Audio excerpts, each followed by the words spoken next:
And welcome to the Confound Millennial, starring Steven Stirvin Michael, and featuring special guest Joey Fleming of In Her Own Words.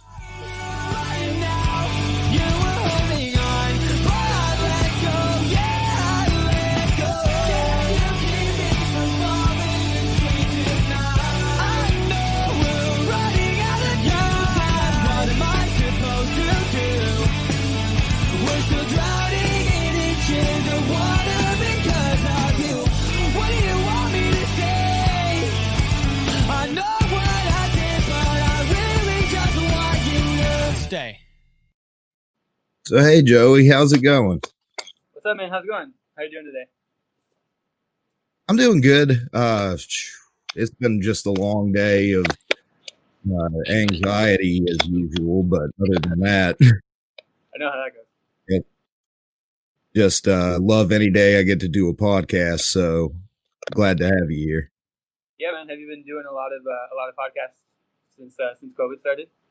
Well, I've been doing this since December of 2018. Okay. And I started getting guests on around the COVID times because a lot of people's schedules were freed up and they're like, hey, I got nothing better to do. Let's do a podcast. Yeah, exactly. But so in your words, I'm going to ask you the hardest question I'm going to ask you all day. Who are you? So my name's Joey. I'm the singer of In Her Own Words. I actually just recently started my solo project. I released my first solo song in November. So basically, I'm just a dude, and I make music. Nice. That's the most simplified version. Most people skip over themselves a lot more than that. So, when did In Her Own Words start? So the band actually started before I joined, so I was actually a late addition. But I joined the band in 2013. In 2013. Yeah. So that's 8 years. Yeah, that's crazy. And I just now found you guys early last year. Okay. Cool. And you instantly became like a staple in my playlist. Well, thanks, dude. That's awesome. Yeah. I think we've gained a lot of our newer fans, like, the last year and a half, and it's kind of cool to see that people are still finding out about us, and it's just continuing to grow. And it was 2019 when your last album came out, wasn't it? Or was it? Yeah, April 2019. Oh, okay. Yeah. So what genre do you guys consider yourselves? I mean, I guess we kind of fall under the pop punk umbrella, but I'd say we're more like alternative rock, kind of like alternative rock, like pop rock, pop punk. And I like defining Spotify playlists as the defend pop punk playlist. So. Okay, makes sense. But pop punk is just such a wide category these days. Exactly. Yeah. I like to ask what people consider themselves. Yeah, it's kind of hard to like classify yourself as one thing, but because we kind of don't like shoot for the pop punk sound. We kind of just like write whatever comes to us, and then whatever it comes out as is what we let other people define us, I guess. My old roommate from last year, I showed him some of your stuff, and he added it to his playlist on YouTube that he calls "quote unquote" sad boy shit. Yeah, we've gotten that. We've gotten that in the past for sure. But and that leads me to another question: is Joey, why are you so sad? We get all kinds of YouTube comments that are like, "Oh my god, who broke this guy's heart?" Whatever. But I'm not really all that sad. It's kind of just like it's easier to write sad songs than happy songs, and I don't know. I just feel like I have less happy things to put into songs than I do like emotional kind of things. So Right. So I wouldn't say that I'm so sad, but other people would disagree.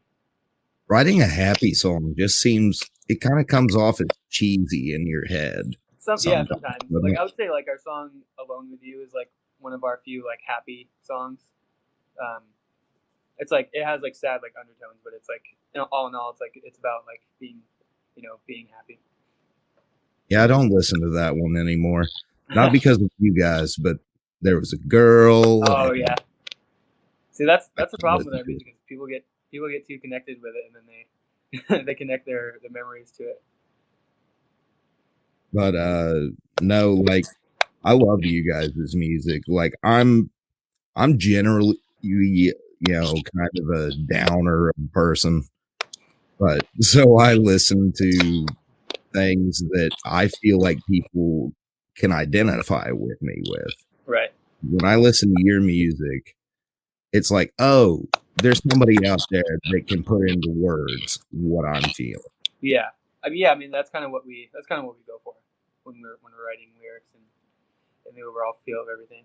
Because that's we So all grew up listening to music and connecting with music on that level, so we kind of try to you know kind of do the same thing for other people.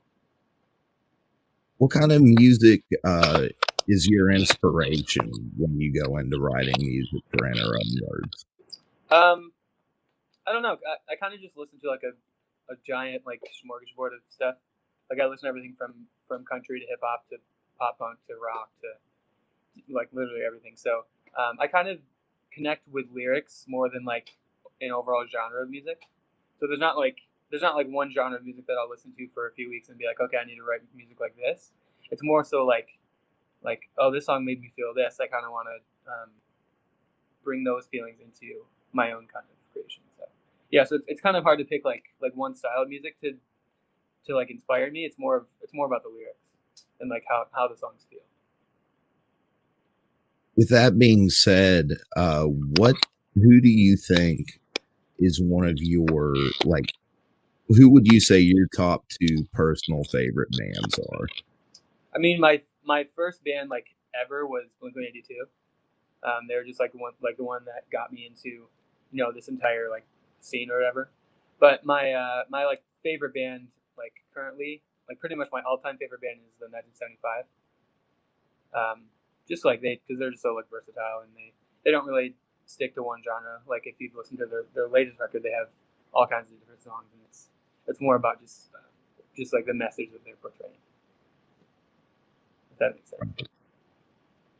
It's like, you know, I was excited to hear that you wanted to come on the show because I got my Spotify wrapped or whatever they call it. Mm. And you are, in her own words, and Dance Gavin Dance were the last two of my five to get on the podcast. Sweet, that's awesome. Will I ever get Dance Gavin Dance? Probably not, but I'm glad to have you. Well, thanks, man. It's good to be here, and I'm glad that we made that top list. We made it a few people this year, and it's kind of cool to see like everyone's tagging us on Instagram and stuff. And I don't know, we get all kinds of like, oh, like you were my like number one for the last 2 years and stuff like that. So it's cool to hear that kind of stuff because obviously I have my own rap and it's cool to have like to be at like on somebody else's as myself. So Right. It's like, I think you were number two. I don't know how Dance Gavin Dance was number one because I don't remember listening to that. that's funny. But still very glad to have you here and very glad for the music that you guys make. But we are coming out of a rough year. You know, it was a rough year for everybody. How did 2020 affect you guys as a band? Well, it was pretty crazy because I'm not sure if you know, but we're Los Angeles based, so we were all living out there. But then once the pandemic hit, I actually ended up moving back because I'm originally from the East Coast, so I ended up moving back to New York. So that was like a huge like kind of like a blow to our like morale because like I wasn't with them anymore, and we were just doing everything like virtually. So that's probably the biggest thing that happened was that I moved away from the area that we all were, and then now that that the pandemic is like the epicenter of the pandemic is Los Angeles. It's kind of like hard to get back there. But other than that, like we still been like writing music, and we still like talk every day, and we're still figuring stuff out and trying to figure out when we're gonna start touring again. So yeah, it's all just kind of up in the air. So that's pretty much what COVID did. It's just threw everything up in the air. So. But there are plans moving forward. Yeah. So I'm actually going out there, and we're writing our third album in the beginning of February. So we're gonna go figure out all the writing for it, and then hopefully have a record done by the summer. Awesome. Yeah. So we're still kicking along. I was actually kind of worried last year, toward the end of the year, because there had been nothing posted on y'all's Instagram. Yeah. And then you posted your stuff about your new solo song. I was like, they didn't break up, did they? No, we're still kicking along. It's just with COVID and everything, we all kind of just like started to focus on our personal lives, and because it wasn't really the time to be a band, it was more of the time to be ourselves. But now that it's hopefully coming to an end, there's got to be some kind of light at the end of the tunnel. We're starting to get back into it, so we kind of just took a little breather. So, and I think it was much needed for all of us, and then we'll be back and better than ever pretty soon. And with it being said, COVID hit, there were no shows. Bands can support you guys without, actually buying concert tickets and stuff like that. Yeah. I mean, the best way to support is just to keep listening and keep an eye out for for our next like tour announcements and stuff like that. I know that bands are like starting to announce tours for the end of this year.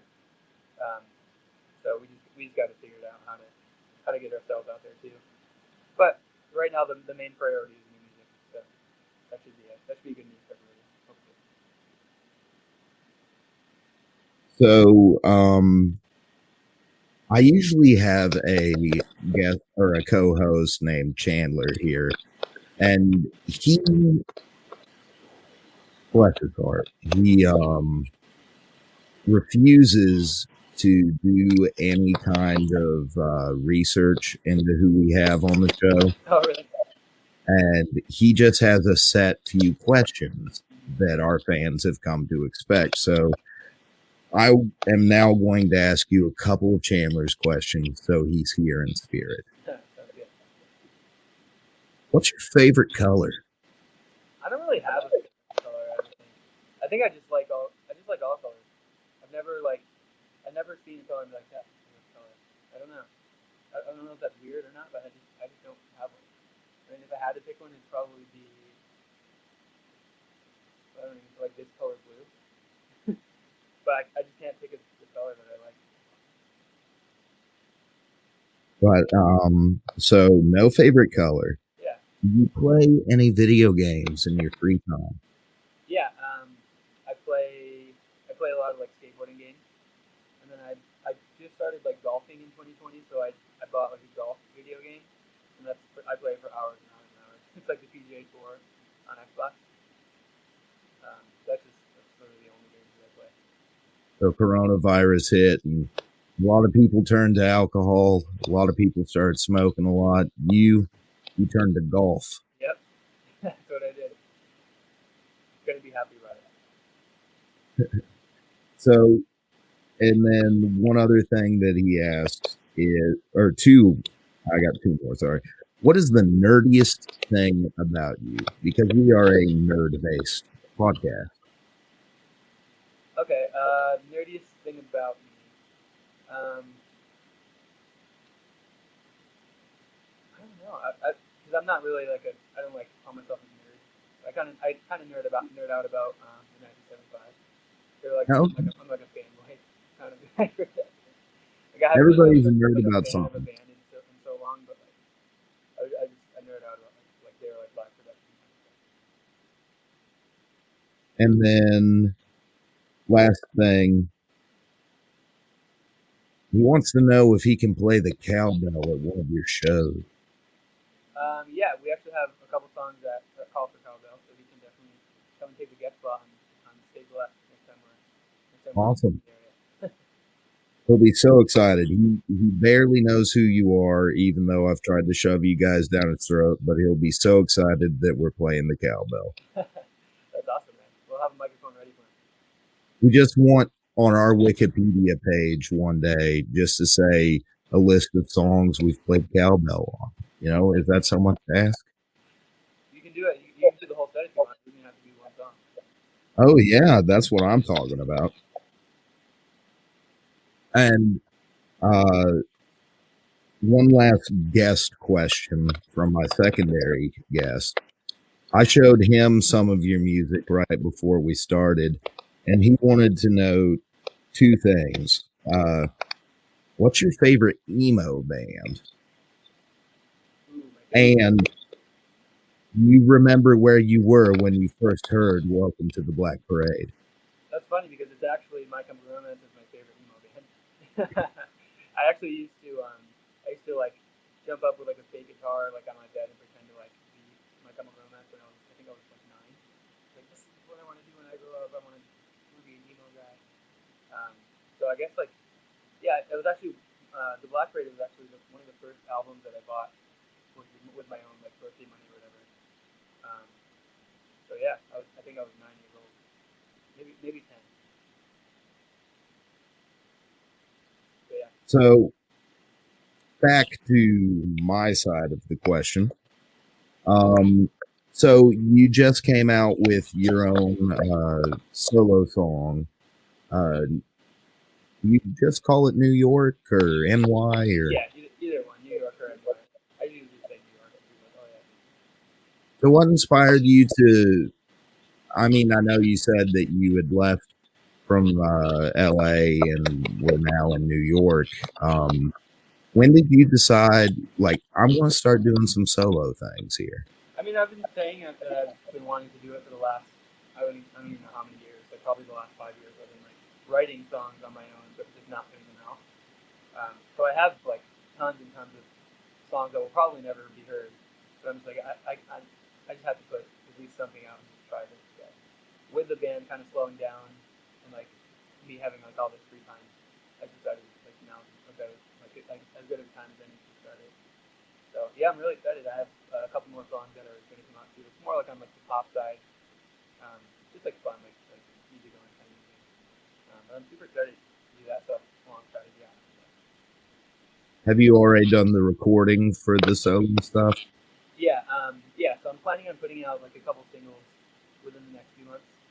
It's kind of just going to be like on a single kind of basis. They just put out a song here, a song there, and see how it goes. But yeah, I'm super excited about that stuff. Yeah, we're excited to hear them. We'll shout them out whenever they start coming out, man. Sweet, thanks, man. But so I think I'm down to one question really. What bands would you like to tour with? We played a couple shows with State Champs, and those are like some of the biggest shows we played. So I think a whole State Champs tour would be awesome. Also, like Fall Out Boy would be nice. Like just like a huge like stadium tour would be insane. Like Green Day, Fall Out Boy, like those kind of pop punk bands would be cool. Right. Yeah, we actually all if you get us all on the show someday, we all have a different answer to that question that we all have ready. So, but yeah, any of those guys would be awesome. I'd love to get you all on the show. We can talk about it after the show, but I'd love to get you all on when you get closer to releasing your new album. Yeah, that'd be great. But so,